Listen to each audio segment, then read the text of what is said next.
Emily Oster, welcome to the podcast. Thank you so much for having me. So you've carved out a very interesting niche for yourself in public discourse by doing something very simple, which is to ask about important emotional decisions, a lot of them to do with parenting, some of them to do with topics like COVID and school closures, from an empirically informed perspective, looking at which parts of the conventional wisdom is actually backed up by pesky things like studies. How did you fall into that role? What motivated you to ask a set of questions? Yeah, so I am trained as an economist. I am actually a professor of economics at Brown, and my training as an economist, the things that I do there are really about data and decision making. And so I approach the world with that angle, sort of thinking about how can data help us make decisions either about policy, which is more like my sort of work life, my economist life, but also then how can it help us make decisions about the other parts of our life, about our parenting, about our pregnancy, and pregnancies about things like COVID, whatever it is. And so, when I was working as an economist, I was working as a professor. And then I got pregnant and I kind of found myself wanting to use all of the tools that I had from my job in the service of my pregnancy and then later in service of my parenting. And it kind of snowballed from there. But it sort of starts from this core belief, core professional belief that data can help us make decisions, which is kind of what I think most economists believe. So really just in the proud tradition of practicing the dismal science of using quantitative data to get people to be pissed off about you, and they often get pissed off about you. It's true. One example of this when it comes to pregnancy is that the standard medical advice is for people not to drink at all, for expecting mothers not to drink at all. You doubted that in your book on pregnancy. What's the basis for why we should mistrust that conventional wisdom? And again, just tell us a little bit before we get into some of those other questions about your process. How do you go about determining for yourself and then sharing with your readers, how much you yourself might choose to drink during pregnancy, how much you're going to encourage other people to drink during that time period? Yeah. So I want to sort of step back and say, why this question was motivated in the way that many of the questions I had about pregnancy were motivated, which was the trying to understand the answer to why are you recommending this? So when you get pregnant, they give you a long list of things not to do. Don't drink, don't smoke, don't have deli meats, don't have hot dogs, and I wanted to understand, why are you saying these things? Are some of them more important than others? What is the evidence behind them? And that's partly because I'm just a person who wants to understand why I'm making choices that I'm making. But it's partly because actually on many of these, including recommendations about alcohol, you get quite varied recommendations depending on who you're talking to. So something like 40% of doctors in the US will tell their patients, an occasional drink is fine. That, of course, is very different than the official guidelines. And that leaves people with the question, well, like, what do you mean it's fine? Like, why do you think that? Why is it different from what someone else thinks? So when I approach a question like that, and when I approached it in Expecting Better, I went and looked at the evidence. When you look at the evidence on pregnancy, sort of one thing that's crystal clear is that heavy drinking during pregnancy, even a couple of times, binge drinking, is dangerous, can lead to negative outcomes for kids on a bunch of different dimensions. But when you then sort of look at the evidence on occasional drinking, on moderate drinking, not more than one at a time, you don't see those kind of effects show up. And we have a lot of data on that because that alcohol consumption at those levels is much more common outside the US. It's actually common in parts of the US too, but certainly in Europe, this kind of occasional drinking in the later trimesters is just something that more people do. And so you have better evidence that makes it clear that we don't see these kind of negative effects or anything that seems like it's approaching them. So that's the sort of process I went through. I read, hundreds of papers. I wrote in a way to try to help people understand, why one might come to those conclusions. But as with all of the stuff that I do, and I think this is really core to what I'm trying to build at ParentData and what I try to do in my books, I am not interested in telling people to drink or not drink. Like, that is not the goal. I'm not interested in telling you to breastfeed or not breastfeed or to circumcise or not. Like, I'm not interested in telling you what to do. I'm interested in helping you make decisions that work for you. So this sort of phrase, like, would you encourage people to drink? No, definitely not. I don't No. I would encourage people to read the evidence and think about their preferences and make decisions for themselves. And that's really, I think, the core idea behind how we can be confident in our own choices. One thing that it seems to me a lot of your recommendations, or let me do this again. One thing that I think a lot of your findings have in common is that there's a kind of conventional wisdom which says, this is bad, that is bad, don't do this, don't do that. And then when you look at it, it turns out that we're at a level of abstraction that actually seems to mislead about the underlying data, right? So let's say on breastfeeding, I believe there's a kind of study which says, certain kinds of not all that significant health outcomes may be causally related to not breastfeeding. So perhaps you're a little bit more likely to have colic or a little bit more likely to have a cold at the age of 2 in a baby that is not breastfed versus in a baby that is breastfed. But of course, the way in which most people then consume that information, whether in the form of doctors' recommendations or in the popular press, is it has really bad health outcomes when you don't breastfeed your baby. And what they take away from that is, oh my God, my baby at 16 or 18 is going to have some really seriously adverse health outcome. They're not going to be able to lead a fulfilled life. But that is just not what the underlying data shows. And then, of course, there's a second question about where are we actually dealing with causation and where are we dealing with correlation. Is it that, not breastfeeding really has that bad impact on the child? Or is it that, situations in which the mother might already be having health challenges, or perhaps she's from a lower socioeconomic status, or other kinds of things that might lead to worse health outcomes for the baby, also cause them to be less likely to breastfeed. Disentangle sort of those two things from us. When we get this recommendation, alcohol is bad, you must breastfeed, etc. What kind of loss of resolution is involved in terms of what the actual studies say, and how do we think through this question of correlation and causation, especially for listeners who may not be social scientists? Yes, it's a big question. So let me actually start. Yeah, I'll start with the first piece. So I think you exactly have captured what is really difficult about a lot of public health messaging, which is that in the service of trying to be simple, we have lost all nuance. And so if you sort of think about some of the goal of public health messaging, it seems to be, let's look out at the world and decide, which of these behaviors is better. And by better, we mean, has any positive impact. So breastfeeding is a good example. If you look at sort of the data there, at some of the really good data, I think we could reliably say that there's some small impacts on gastrointestinal illness in the first 6 months of life. So in that sense, breast is best. I guess there are these positive impacts. That gets taken by the public health establishment, and we say, okay, well, let's now make the simplest thing here, which is just breastfeeding is better. And let's then try to sort of push that message in a way that convinces people to do it, because we've looked at this data and we've decided it's better. And what people hear is, breast is best. Breast is best. Don't you want to give your kid the best start? And the messaging is so simplistic that we don't add by the way, what we mean by a best start is a moderately reduced risk of gastrointestinal illness in the first 6 months, which is really different than what many people are hearing.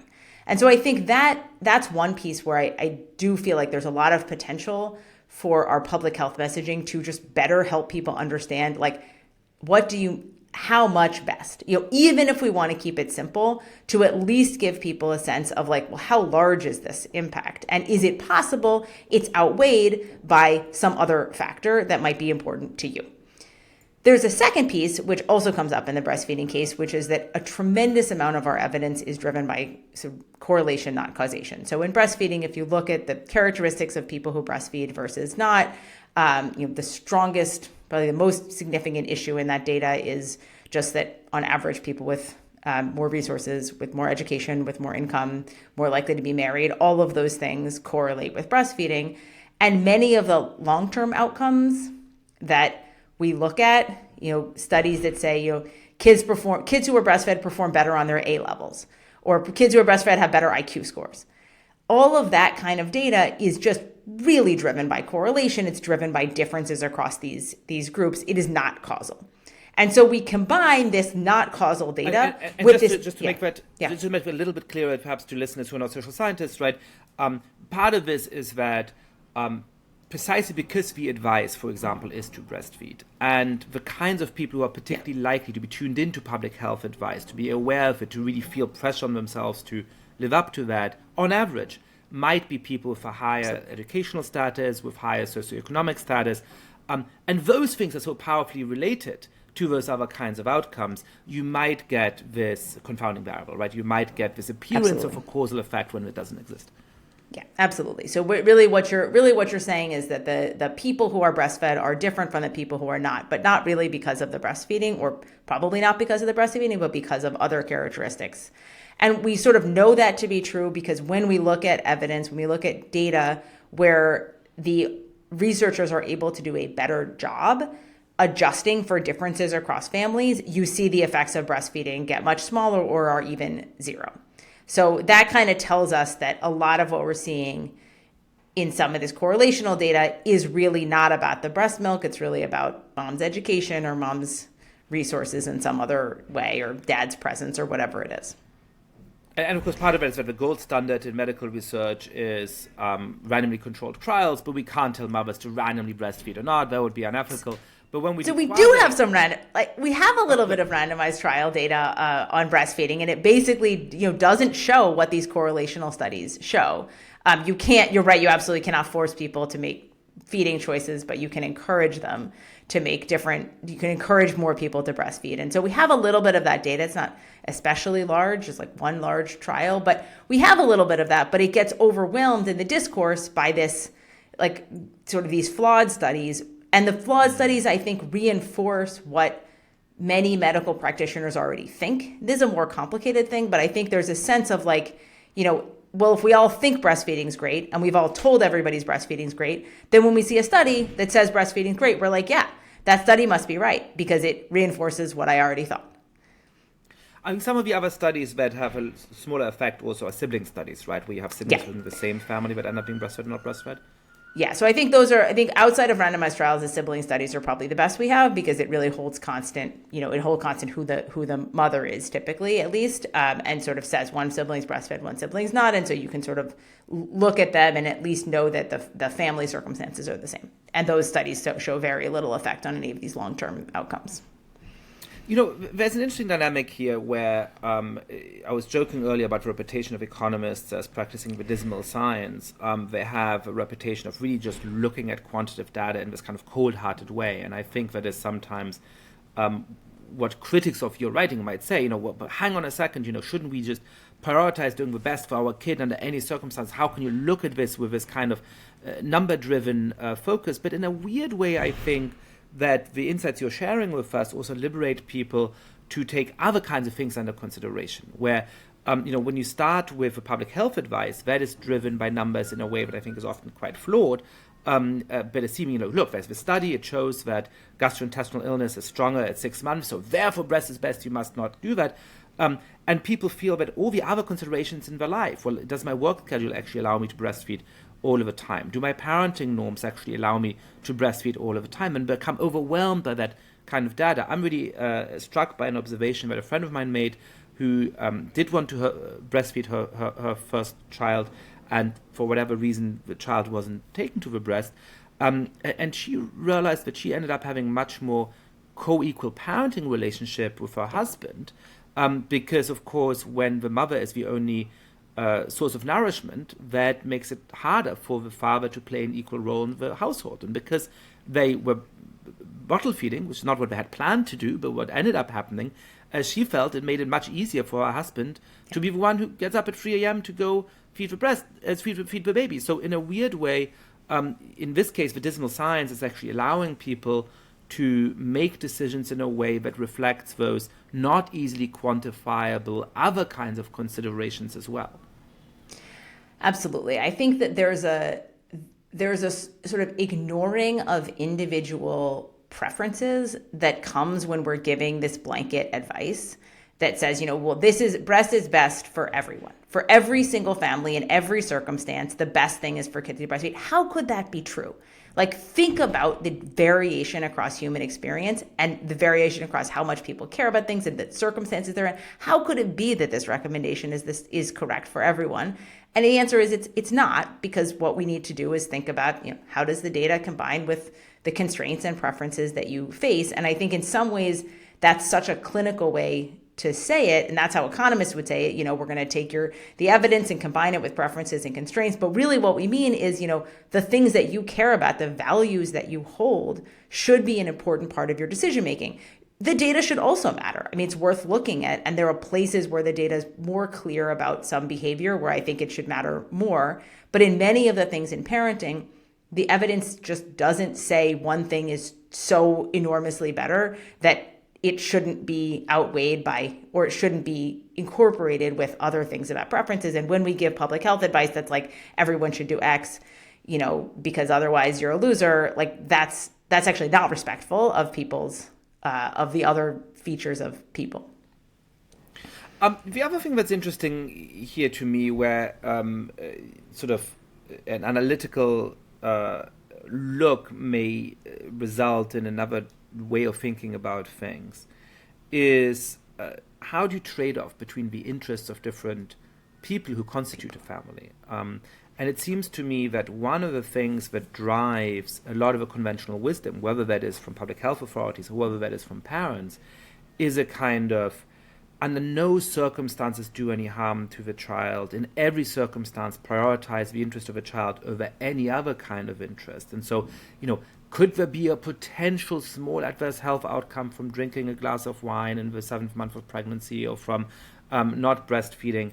Well, that has to take absolute priority over everything else. And of course, the same is true later in childhood, right? I mean, is there a potential benefit from driving my child to this extra enrichment class in ballet or violin or whatever it may be? Well, what a monster would I be if I don't give him that opportunity? But of course, life is full of trade-offs, and the family has trade-offs between the interests of children and parents. So how should parents think about that? I'm sure that a lot of the listeners to my podcast are the kind of people who want to be very rational and to listen to this and say, oh, perhaps I should allow myself a glass of wine. But then they might feel guilt, or might feel, but what if somehow having this glass of wine does harm my kid? I mean, shouldn't I 100% put my kid above my own interest? How should people think through that trade-off of interests? No, I think it is, you exactly hit on, I think, the messaging parents get, which is, it's like if there's any suggestion that this behavior would be harmful to my baby, I shouldn't do it, even if it were infinitely valuable to me. And similarly, if there's any suggestion, like, what if I don't take them to violin and there's like a 0.25% chance that they could have played one time at Carnegie Hall? Like, that's it. I've ruined everything. And basically the constraints of the parents or the preferences or what the rest of the family wants is like just not relevant. I think that is not a very healthy way to operate.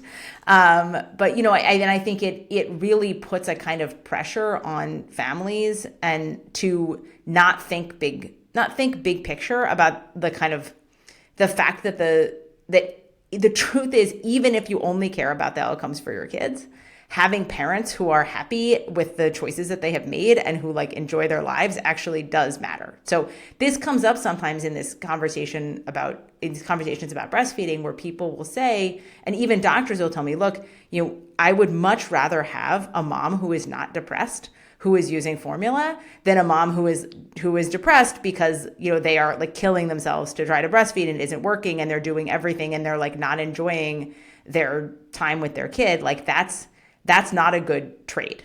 Even if you thought there was some small gastrointestinal benefit, that's just not a good trade. And I think that this current generation of parenting kind of goes way, way into like, parents like kid first. And your kids, they do come first. I mean, all of our kids, like I love my kids. They do come first in a lot of ways, but there's a little bit of put your own oxygen mask on first, which I think we miss, which is, if you aren't breathing, if you aren't protecting your marriage, if you aren't, doing things that fill your bucket some of the time, you are not going to be a happy person, and that's going to make you a worse parent, even if that were the only thing you care about. And it's also just not going to make you a happy person, and we only live one life. And so I think it's hard. It's a very hard thing to say, because immediately people go to, well, this is very selfish. Like, why do you want to be so selfish and just care about yourself? You only have your kids for 18 years, and, don't you want to do everything for them in that time? But I'm not even always sure that's so good. I'm not sure the evidence would suggest that's always so good for our kids. I think sometimes they need to understand that there are other people who matter. So let's distinguish between two strains of this conversation, right? Like, one is the way to push against a mistaken cultural norm where the children always have to come first in every kind of thing on the basis of, actually, that's not good for the kids, right? Yeah. If you're really struggling to breastfeed and it means you have to get up in the middle of the night every time, and that leads you to be depressed, that is going to have a much worse impact on the child than the difference between breastfeeding or not. That seems very plausible to me. I have seen, and I'd love for you to hear whether that is founded empirically or not, but I have this kind of in my mind studies where if you ask children at most ages, what is the thing you most wish in terms of the parenting of your parents that would change, they don't say, I want to go to an extra sports class or I want to do whatever. They say, I wish my parents were less stressed, right? And so actually, whatever you can do to have them be less stressed feels like a really important thing for the well-being of those children, especially if we believe what they're actually telling us. So I agree with you that there's going to be many contexts where there isn't, in fact, a trade-off, where what seems like a trade-off because there's a kind of constraint trade-off, on the whole, means that both the parents and the children would be better off if the parents make sure that they're happy and healthy individuals, their relationship is strong together, that perhaps there's some relaxed family time every now and again rather than just rushing from one class to another. I would love to hear more of you on that, but agree with all of that. I think we agree on that, yeah. But it felt to me, and I didn't expect that that you're flinching a little bit away from the hardest question. I'm going to push you on it, which is, all right, there's going to be some areas where there is a trade-off, right? I mean, your child really wants to go to some class and you're just exhausted and they've already gone to 3 different classes and you just don't know that you have it in you, right? Or let's say with a glass of wine, it's unlikely that somehow having that glass of wine is going to be the difference between you being depressed or not depressed, or it's somehow going to have this sort of huge benefit to the child. So even if the risk is quite low, as you're saying, there is a kind of trade-off involved. There's some kind of small risk for your child on one side, and there's your enjoyment on the other, your ability to just enjoy something that you do and have a moment of sociability with friends and indulge in that glass of wine. That feels more like a sort of genuine trade-off. How should parents think about that? And what is the case that they should sometimes just also put their own interests first? Yeah, it's so interesting that you mentioned the flinching, because I think I think we all sort of flinch about that, because it's very hard to say, like, I'm going to choose this because I like it, even though it's not as good for you. And so I think we are looking always as parents for sort of like, well, maybe it is good for, maybe it is good for you. Maybe there are some benefits. And I do think there's more cases for, like, just if it is something that makes you happy and then you are happier, that actually is, like, that is good for your kids. But I also think we kind of have to make it okay for parents, because it is to say, like, my kid occasionally will suffer in some small way to trade off against something I like. So, like, in my household, I really like to go running. I run a lot, and my kids don't like that my kids don't like this, and it definitely, like, it makes me a worse parent some of the time. So when I, like, run for a really long time in the morning and then I'm supposed to parent for the day, I am not my best parent, for sure. Like, I am crankier, I'm tired, I'm cranky. And I am shorter with them than I should be. And it is, for me, that is a trade-off that I make because I really like to run. And it's, like, important to me. And it's, like, a thing that I care about just for me. But it is a genuine trade-off. And I think that it is a genuine thing in which, like, it's worse for my kids. And it's something that I'm doing because I like it. And I could say it's good for them to see me like something, which I think is broadly true. But I also think, it's okay to say there are 4 people in this house or 6 people or 2 or 3 people or however many people, and all of their preferences matter some, even if some people's preferences matter more, and that it isn't the case that our kids' preferences matter more than anything else. That, I think that's just not true. But it is really hard. Even now I find myself being like, okay, but actually, like, it's good. It's like, well, let me explain why it's good for my kids that I run 22 miles and then I'm an asshole to them, even though it's not good for them. It's not good for anyone. Yeah, it's interesting. Perhaps, I'm not yet a parent, and so perhaps I sort of feel it's easier for me to say that because I don't sort of picture my children and think, both. No, you're not. My son's like, I can't, you're not going to, you're going to do this. You're abandoning us. You can't, how can you, you're not walking us to school. I love when you walk us to school. You care more about your running than you do about me. That's what he told me once. Right. And I was like, I was like, that's not true in the aggregate. Right. And the other things, of course, I want to jump in and again rationalize this as saying, well, it's really important for children to learn that they're not always the center of attention. And that does seem to me true in general, right? I mean, I think one of the differences in cultural norms about parenting in the US and in Europe, for example, particularly in Southern Europe, is that in the US there's this expectation that when you're spending time with your kids, they need to be at the center of attention. And I think that actually leads to all kinds of bad behavioral traits versus in places where it's not the old-fashioned thing of, be at the dinner table, but don't be here, don't be heard, or don't be, be seen, but don't be heard. I don't mean that kind of thing, right? But like, hey, we're adults, we're having a fun time together at this family dinner. We want to have a real conversation. Of course, the kids are going to be part of a conversation. Of course, the son's going to interrupt to make a request or ask a question.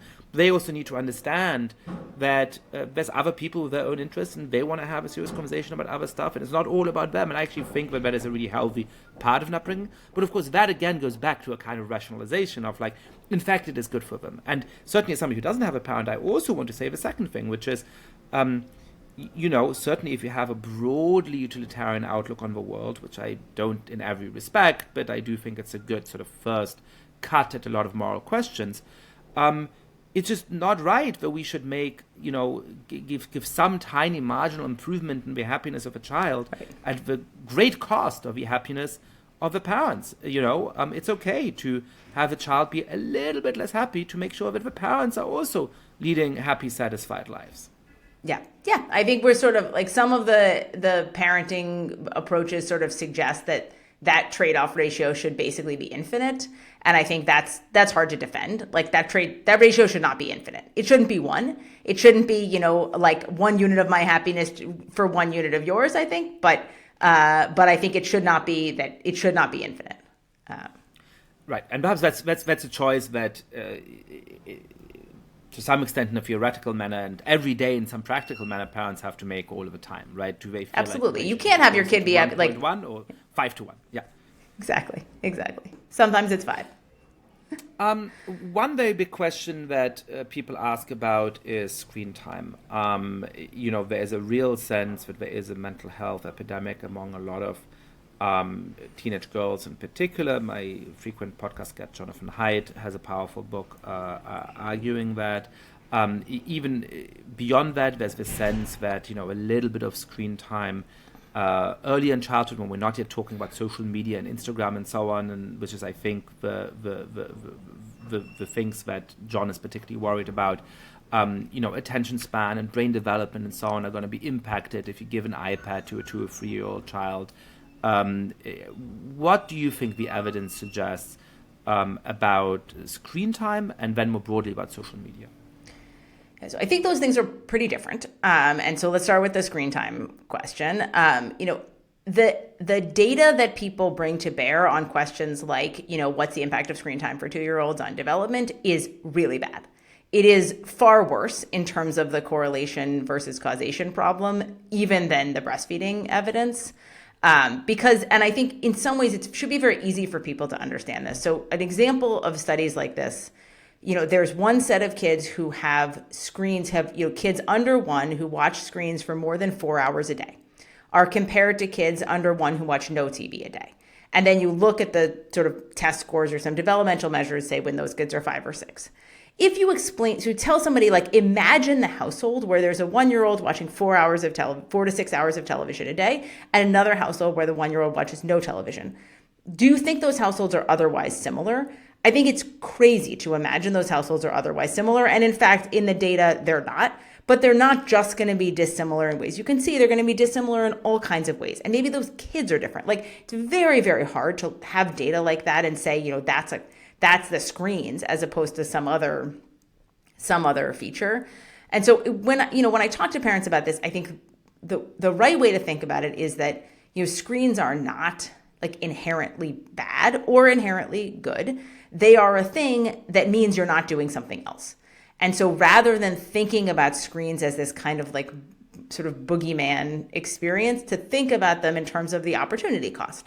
It would be better for your kid to be, it's better for your kid to be reading a book or hanging out with your family or, sleeping. There's other activities that are probably, we know, deliver positive benefits. This is like neutral. This is like a neutral thing. And so you want to think about what is it substituting away from, but that doesn't mean that you shouldn't do any of it. If an hour of screen time while you're cooking dinner, so you can then be ready to have that nice family dinner with your kid and be like in a good place. If that's what you need, that's fine. And there isn't anything in the data that would say that it's not. So I think this is like just a place where people need to really like, it's good to sort of structure the choice and think about the boundaries and not have screens be everywhere all the time, but also not think like any amount of screens is terrible, which is just not supported in the data. That's a really helpful framing, actually, which slightly changes my instincts about this, right? The obvious part of this is, you have to wash up or clean up or, do some kind of errand. And how do you make sure that you can do that while your child is happy and entertained rather than being in the way and making you cranky and so on, right? Yeah. Let them watch something on the iPad or play something. Perhaps it's educational content, perhaps not. They're not going to have a very meaningful experience during that hour in any case, and that's okay, right? Exactly. Are you thinking about, I'm too lazy to read the kid a story at bedtime and I'll just give it an iPad to play on at that time? That feels really bad because this is an important family ritual and this is a moment where they're actually going to be learning a lot. So at that point, you shouldn't do that. How would you think about an in-between case like you're taking the kids to a restaurant for dinner? That feels to me like both one of the cases where the iPad is the most useful because perhaps they're about to have a meltdown, they're going to get bored, they're going to get annoyed. And so giving them the iPad is a great way to be able to have a restaurant experience for the parents, and that's important for their happiness. Perhaps they have a friend visiting who they really want to connect with, right? On the other hand, perhaps that precisely is the kind of experience where it's important for the children to understand this is a social experience, you're not at the center of attention, but this is part of what it is to become to grow up and to be a member of a family unit, and perhaps a little bit of boredom, a little bit of frustration is in fact a helpful educational experience. How would you puzzle through that case? I think that what I would say is I would just tell parents you got to make that decision deliberately based on what you're trying to accomplish. So what is the purpose of going out to dinner? Is the purpose of going out to dinner that you would like to have a date with your spouse and you can't get a babysitter? And, there's no childcare option, but you just really want to spend some quality time with your spouse. I think in that case, like, it may well be the case that the right solution is your kid's on an iPad and you're having a date. And, that's accomplishing the goal. Another thing you could say is, I would like to go out to dinner because I want our family to be a family who can go out to dinner and, sit together and talk and order from a menu. And that's like an experience I want my kids to be able to have when they grow up. And in that case, adults don't sit at dinner. Actually, they do, but they shouldn't. Adults don't generally sit at dinner watching videos on their phone. And that isn't the goal of dinner. And in that case, I would say, you should not have iPads at dinner because it is not accomplishing your goal, even though your kid might be kind of whiny and having trouble sitting down. But like that's the goal, is to sort of move forward and have that. So it really is not, again, it's not like it's definitely terrible to have iPads at dinner or it's definitely fine to have iPads at dinner. The question is, what are you trying to accomplish? And if we ask that question around our use of screens, I think we'll be in a much better position to just like scaffold the boundaries in a way that we can then tell our kid, here's the boundary, here's the expectation, which is going to make it much easier to hold the boundary if you've told the kid in advance what it is. Amazing. What about social media? So when we're not talking now about 2 or 3-year-olds at the restaurant and we're trying to distract them for half an hour, we're talking about how bad an impact are things like Instagram and TikTok having on the self-image, on the mental health of teenage girls, for example? So I wish we had better data here. Like it would be, I think the data we have is not perfect, but we do have some data. The best of it, I think, is from the introduction of Facebook, which definitely suggests some negative impacts on mental health. It's clear there's a fair amount of variation. Some kids do seem to benefit from the connections they can make in social media. It seems like on net, they don't benefit. And that, the kind of experience, particularly for teen girls around things like Instagram and TikTok, is not very good. And, there's many reasons you can sort of see why that would be. This is not showing real life. But when you are a teenage girl, maybe you think it is. So you're on there and you're seeing people and, their skin looks great. And you're like, my skin doesn't look, even though I bought all the products that this person said, I buy all the same stuff. It's like, why doesn't my skin look like that? That's because it's a filter, but it's like, you're sort of not, the kids in this age range do not have the kind of frontal lobe structure that adults do. And I think it makes it very hard to process things in a positive way. And so, yes, just the data does not suggest very good things about teenagers and their exposure to social media. And I'd separate that, by the way, from phones, which I think, there's like other reasons we should hold boundaries on phones. But I think phones and social media are two pretty distinct things. So I take that as a empirically cautious vote that Hyde may be onto something, but we need more data to confirm that. Yeah, I would love to have more data to confirm that. But I would say I'm empirically cautious vote in favor of at least being more careful. I mean, there are parts of John Haidt's work that I agree with even more strongly. Like, I don't think we should have phones in schools. That's actually pretty separate from this. It's just like, you don't need a video game that's pinging you every 20 seconds, while you're trying to learn math. Your writing has informed a lot of my thinking on these specific questions, what we've touched on. I'm trying to think of how it adds up to an overall attitude to questions like parenting. And I think a lot of what drives that anxiety, but I can't have that glass of wine, but I need to shepherd my kids to that extra ballet class, is a sense that the fate of these children is in our hands, and that what we do at every moment is going to really add up to determining the future, right? That it is in my hands whether we're going to be a happy, healthy adult who gets accepted to Brown University, or a drug-addicted, depressed dropout who lives in my basement for the rest of time. Right. So I would love to hear your take on the overall data about how much does parenting actually matter. Is it just a matter of obviously avoiding being physically abusive with children, avoiding traumatizing ways, keeping them alive, which is no easy task when they're small toddlers and so on. Yeah. And then the rest takes care of itself, or depends on broader, questions of socioeconomic status and genetic inheritance and opportunities in your society? Or do you think that those kind of smaller range decisions actually add up to making a real impact on the trajectory of children on average? Yeah. So I think one of the things that seems to be true of modern parenting is people view every moment of your parenting as an opportunity to ruin your child forever. Like, if you rush them out the door in the morning, that could be it. That could be the decision that ruins them for their whole lives, which of course is not true, but it like imbues every interaction with this kind of like intense sense that it's the be all and end all. When you look at the data on kind of what matters, I think there's a little bit of a sort of twofold thing here. So one is that there's actually a lot of evidence that the first 3 years matter a lot. So when kids sort of show up in kindergarten and you ask what do we see in kindergarten? There's huge differences across socioeconomic status. Even before they've been in any formal schooling, whatever, like we just see kids who have grown up with more resources are just doing way better at 5 than they were before. Sorry.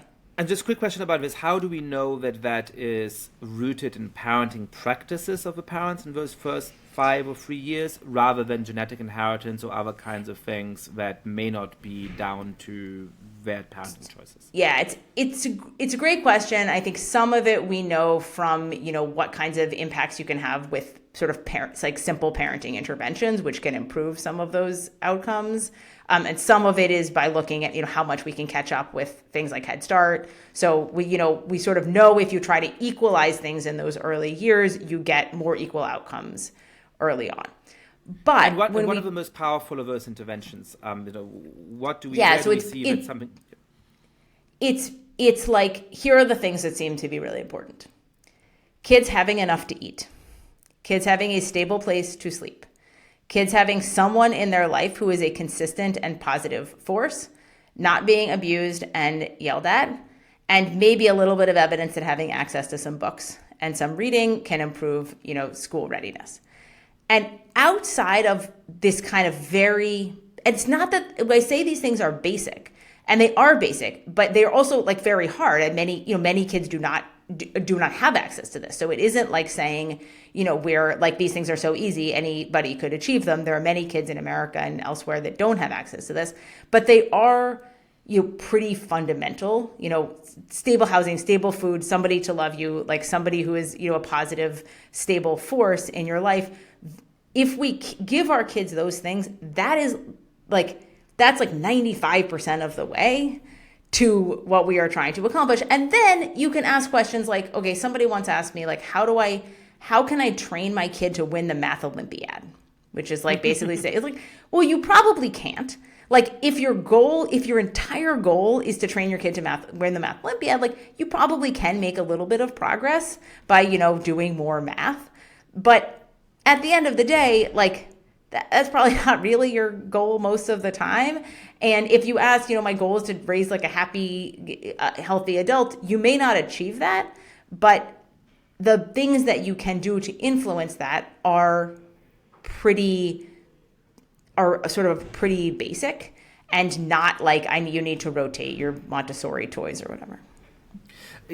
Let me put what you just said in a slightly more polemical way and see whether you agree with me, right? I mean, let's distinguish between public policy in a deeply unequal society like the United States, where there's a lot of poverty, despite how rich it is overall, and the kind of questions that, to stereotype a little bit, the average listener to this podcast is going to be asking themselves, right?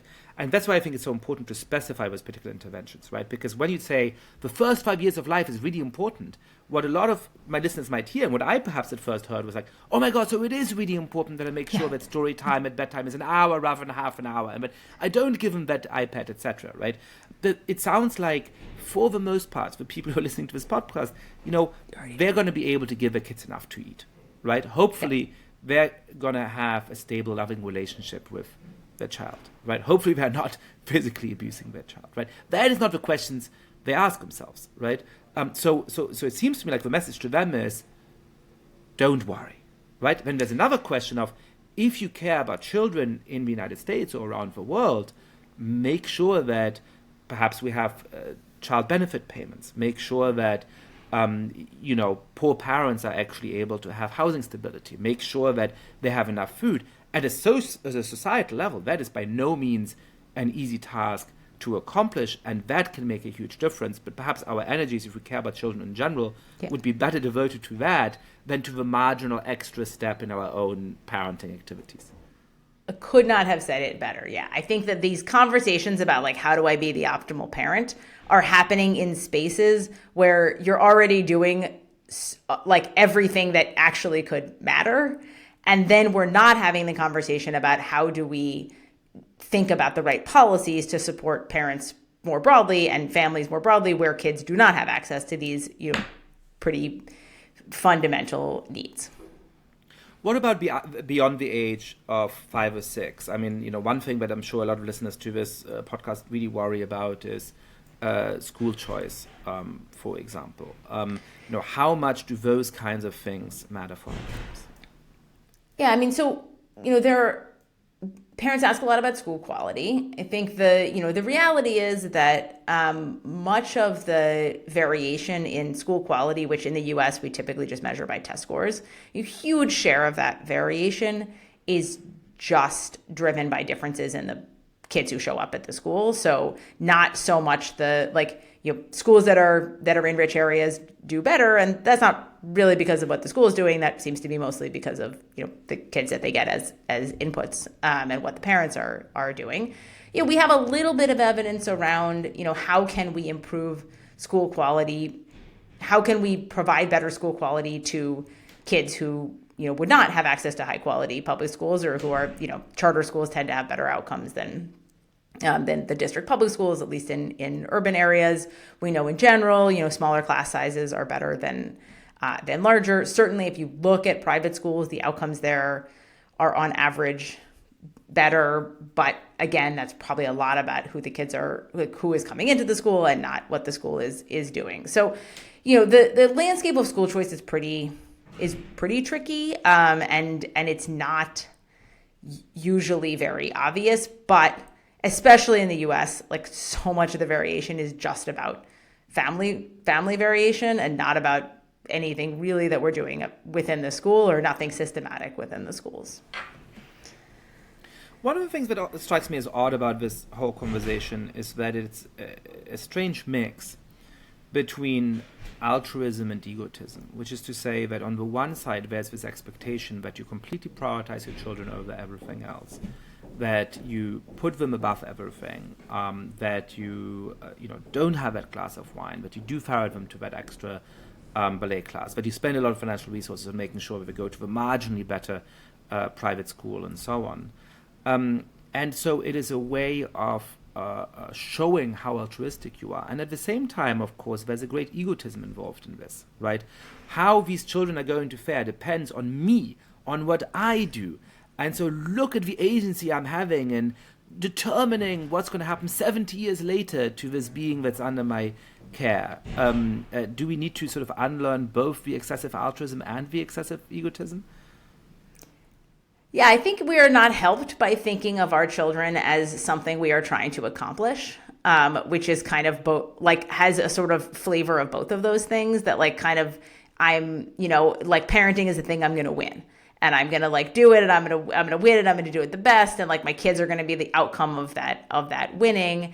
Both because I think it puts far too much stress on our kids to be somehow something that we're gonna win, but I think also gives us too much of the illusion of control that actually it probably doesn't. What we do on these smaller scales probably doesn't matter too much, and it also that whole atmosphere forgets the piece of parenting, which is why one becomes a parent in some sense, which is it's really your kids are really fun.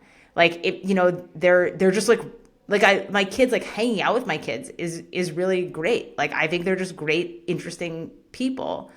And if we're only thinking of the kids as somehow either something we're serving or something that we're using as a tool to further our dynastic aspirations or whatever it is, we lose the fact that they're interesting, fun people who we probably do like because they're like us.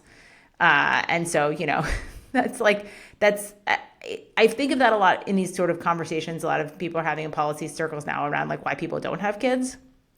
And we sort of pitch kids as this really hard, parenting is this really hard job. It is hard. The aspects of it are hard. You're tired, etc.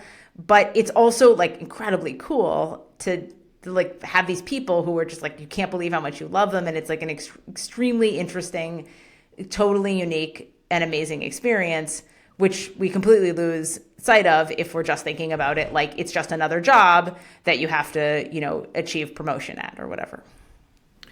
You just had an interesting phrase, illusion of control. That brings me to the other topic that I want to make sure to cover with you, which is the COVID pandemic, where, of course, we had the illusion that we might be able to control how things go, and which was another context in which we wanted to maximize on certain outcomes, you would be a monster if you didn't want to save the life of every potential child that might be impacted by the COVID virus. But as a result, we've made some choices like very prolonged school closures that have very bad outcomes for those same people whose welfare we're entrusted with.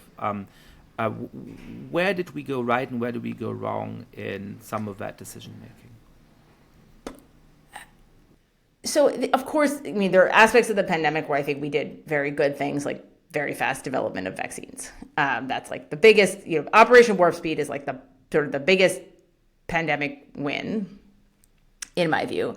I think where we broadly ran into a lot of problems was in a sort of inability to weigh costs and benefits, in an inability to weigh costs and benefits of some of the kinds of restrictions and closures and so on that we were doing. So, I spent a lot of time advocating for school reopening in particular. That was like the thing that I got most into.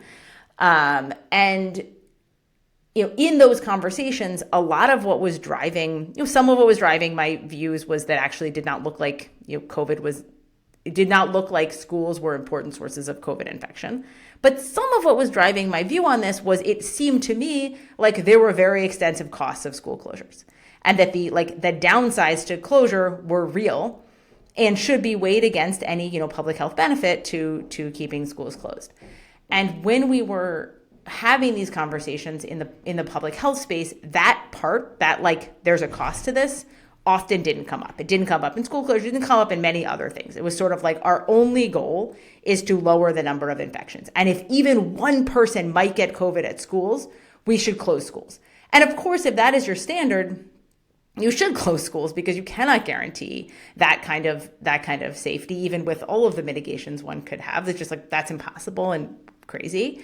But it also didn't seem to me like that was at all the appropriate trade-off, given that there were these costs. And I think that when we look back on it, there are a lot of examples of that where we just didn't think about the cost benefit calculation. Instead, we just thought about what is the choice we make that will most aggressively limit the spread of the pandemic. Sometimes we got that wrong too. But there was no cost benefit. Yeah, it's interesting, but it seems to me there's kind of two slightly different forms of resistance to thinking about cost benefits, which are present in the parenting case, but also particularly strongly in the COVID one, right? So one is just that you must maximize one outcome without consideration for the other one, right? Right. The well-being of a child goes infinitely over the well-being of the parents, and if you ever think about your own well-being, you're a monster, right? Avoiding any infection in school goes infinitely over other outcomes, learning outcomes for children, and so therefore we can't trade off between them at all, right? Yeah. The other is a kind of strange reluctance to want to accept the existence of trade-offs, which is a slightly different thing that goes on here, I think, which is to say that, because I know that the moral thing to do is to keep the schools closed in the mind of somebody, I'm not going to even acknowledge that it might have bad learning outcomes. And there's all of these articles explaining why learning outcomes would not be bad, right? I think about that in terms of masking. I thought it was very hard to know at various stages of a pandemic whether asking 3 or 4-year-old children to mask was the right or the wrong decision. There was already quite strong evidence that COVID just didn't tend to be so bad for young children. And I'm not a doctor and I'm not even an economist. And it struck me that it seemed pretty strong.